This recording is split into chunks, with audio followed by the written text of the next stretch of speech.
Good afternoon students. आज हम अपने फ्लूइड मैकेनिक्स के लेक्चर को आगे कंटिन्यू करेंगे।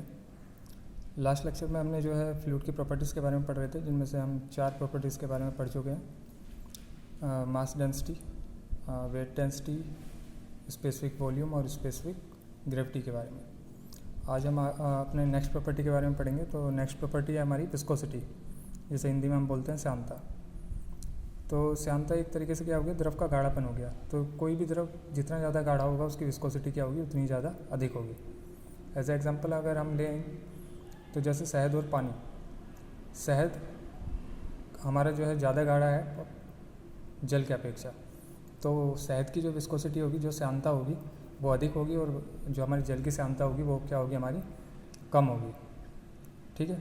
अगर मैं फर्श पे जो है पानी को फेंकता हूँ और दूसरी तरफ मैं जो है अगर शहद को फेंकता हूँ, तो देखेंगे कि जो मूवमेंट होगा, जो फ्लो करने का, वो क्या होगा, पानी का ज़्यादा होगा। पानी अधिक तेज़ी से जो है फर्श पे हमारा फैलेगा और शहद हमारा जो है कम तेज़ी से फैलेगा। वो कौन सी प्रॉपर्टी के कारण होगा, उसकी विस्कोसिटी के कारण होगा। तो अगर जैसे डेफिनेशन है, it is defined as the property of fluid by virtue of which it offers resistance to movement of one layer of fluid over another adjacent layer. मतलब क्या हुआ, ये द्रव का हमारा क्या है, तरल का एक ऐसा गुण है जो क्या करता है, किसी द्रव की एक लेयर पर दूसरे लेयर की होने वाली गति का जो है विरोध करेगा। तो अगर इसको हम समझने की कोशिश करें, अगर मैं किसी द्रव को जो है लेयर में बांट देता हूँ, कोई द्रव मेरा फ्लो कर रहा है तरल, और उसको मैं क्या करता हूँ, लेयर्स में बांट देता हूँ। ये इसकी सबसे टॉप लेयर हो गई, ठीक है। ये दूसरी लेयर हो गई हमारी, या और अगर हम थोड़ा गैप बना के अगर इसको हम समझें, ये इसकी सबसे टॉप मोस्ट लेयर हो गई, ये इसके नीचे वाली लेयर हो गई हमारी फ्लो की, फ्लूइड की जो है, ये इससे नीचे वाली लेयर हो गई। तो फ्लूइड को मैंने जो है लेयर में जो है बांट दिया है, और इसका जो जिस सरफेस पे ये हमारा फ्लो कर रहा है वो हमारा कौन सा सरफेस हो गया, सॉलिड सरफेस हो गया। एक सॉलिड सरफेस पे हमारा जो है फ्लूइड फ्लो कर रहा है, ठीक है।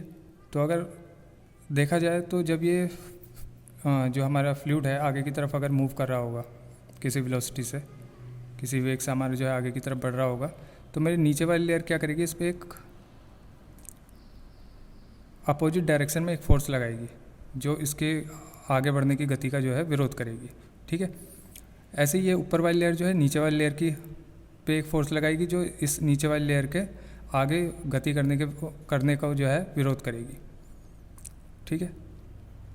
ऐसे इसके सेकंड वाले के नेक्स्ट जो है थर्ड लेयर जो है वो भी क्या करेगी, इसके ऊपर दूसरी वाली लेयर के ऊपर अपोजिट डायरेक्शन में जो है इसकी गति के अपोजिट डायरेक्शन में एक फोर्स लगाएगी जो इसके आगे बढ़ने का जो है विरोध करेगी।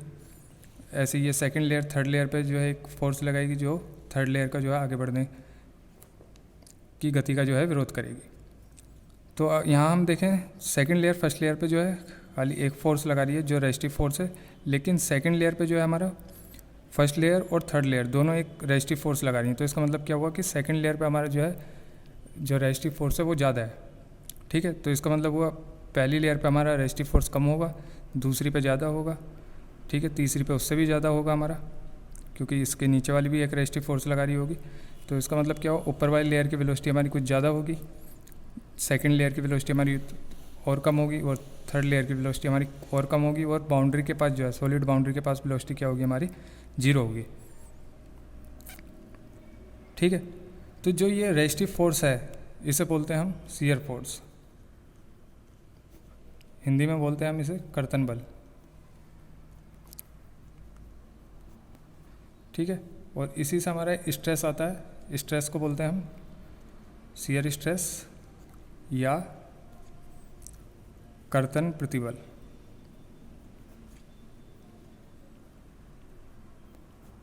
ठीक है। इसे दिखाते हैं टाउ से।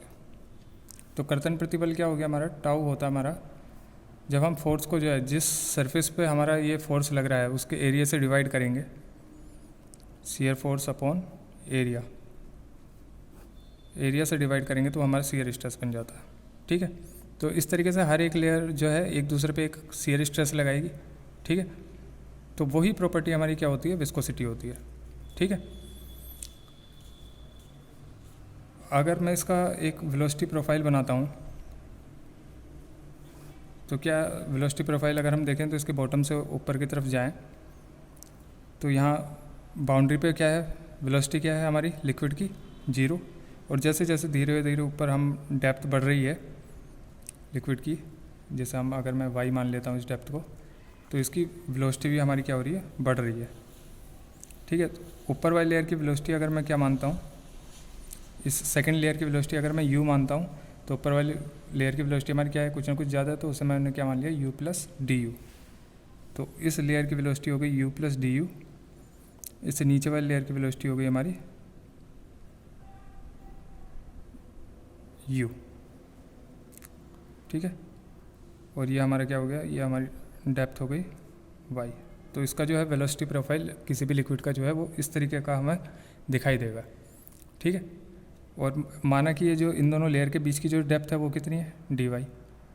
तो हम देख रहे हैं कि dy डेप्थ का चेंज होने पर हमारी वेलोसिटी में कितना डिफरेंस आ जा रहा है, du डिफरेंस आ जा रहा है, ठीक है। तो इसे बोलते हैं हम वेलोसिटी ग्रेडियंट, वेग प्रवणता।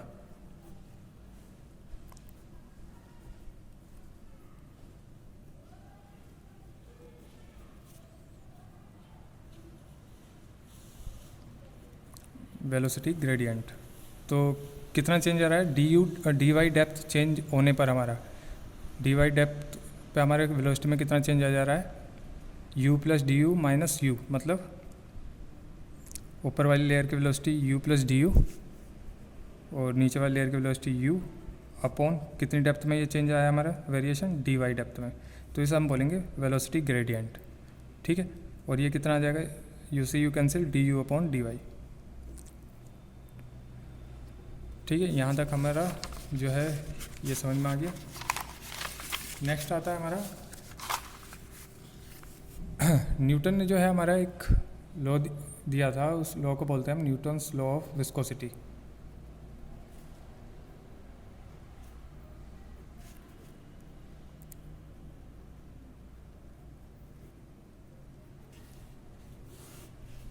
ठीक है, हिंदी में बोलते हैं न्यूटन का श्यानता का नियम।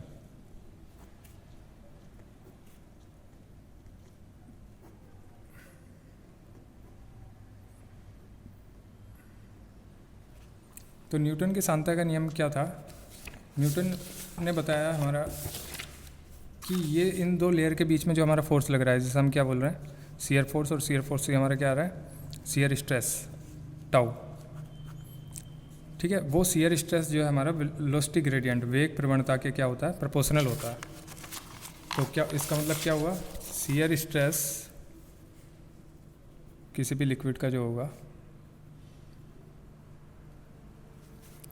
वो प्रोपोर्शनल होगा, जिसे हम हिंदी में बोलते हैं कर्तन प्रतिबल,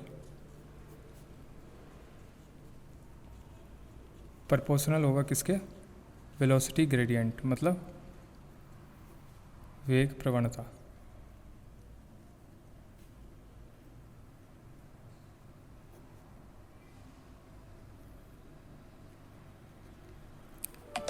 तो वेग प्रवणता की जो है हमारा क्या होगा, ये प्रोपोर्शनल होगा, यही हमारा क्या था, न्यूटन्स लॉ। इसी का दूसरा नाम है हमारा वेलोसिटी ग्रेडियंट को बोलते हैं हम रेट ऑफ शियर स्ट्रेन।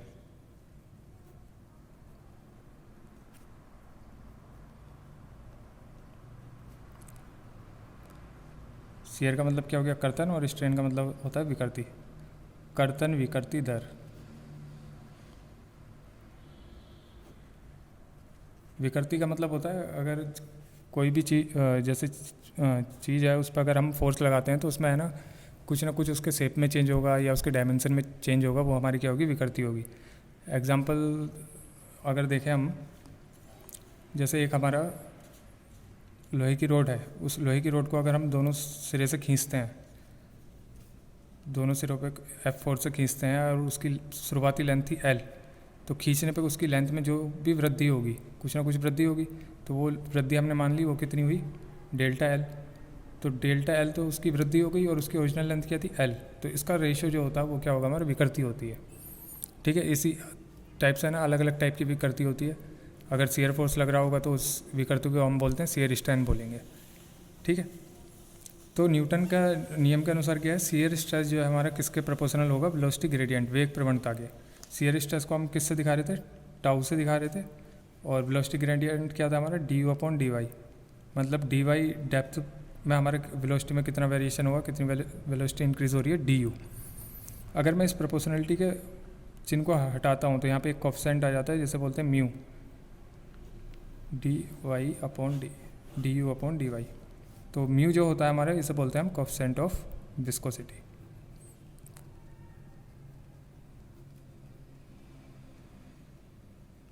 श्यानता गुणांक।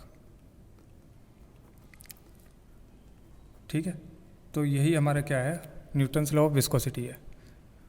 जो फ्लूइड हमारे इस न्यूटन्स लॉ को फॉलो करते हैं उसे हम न्यूटोनियन फ्लूइड बोलते हैं, और जो नहीं करते उनको नॉन न्यूटोनियन फ्लूइड बोलते हैं।